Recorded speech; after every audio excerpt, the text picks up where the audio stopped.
കെട്ടിയെടുത്തോ? ഓ ദൈവമേ, ഈ മനുഷ്യനെ കൊണ്ട് ഞാൻ തോറ്റു. ഈ നട്ടപ്പാലാർ എവിടെയായിരുന്നു? പച്ചക്കറി വെച്ച് പിടിപ്പിക്കായിരുന്നു. എന്റെ വർത്തമാനം കേട്ടതോ നിന്റെ തന്ത അമിട്ട് തങ്കപ്പം നട്ടുണ്ടാക്കിയാണ് ഇതൊക്കെ.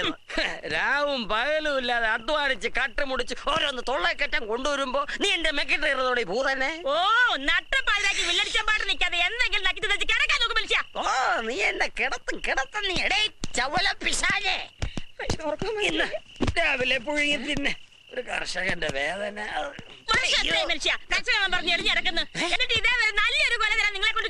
ഇല്ല, സമ്മതിച്ചു. എത്ര വെറൈറ്റി കൊല കിട്ടിയാലും നീ തൃപ്തിപ്പെടില്ല എന്നുള്ള എനിക്കറിയാം. നിന്റെ ആദ്യ ഭർത്താവ് ചെട്ടിയാർ ഒരു ഫ്രീ കുട്ടിയടക്കം നിന്നെ എന്റെ തലയിൽ കെട്ടി വെച്ച് അന്ന് തുടങ്ങി എന്റെ പവനം. പറയാനുള്ള മുഴുവൻ പറഞ്ഞു റബ്ബർ പോലെ പൊതുതാന്നിരിക്കുന്നതിനെ എങ്ങനെ ചവിട്ടിക്കൊള്ളാനാടി? എടാ തന്തേ കിടന്ന് ഉറങ്ങാൻ നോക്ക്, ഞങ്ങൾ പിള്ളേർ കിടന്ന് ഉറങ്ങണം. എടീ ആ പാഴ്വളച്ചൊക്കെ പറഞ്ഞു കേട്ടോ. ഇപ്പൊ എനിക്ക് ഉറപ്പായി അവനെ എണ്ണ ചെട്ടിയാരുടെ മോൻ തല്ലേ. ഇപ്പോഴാണ് മനസ്സിലായത്.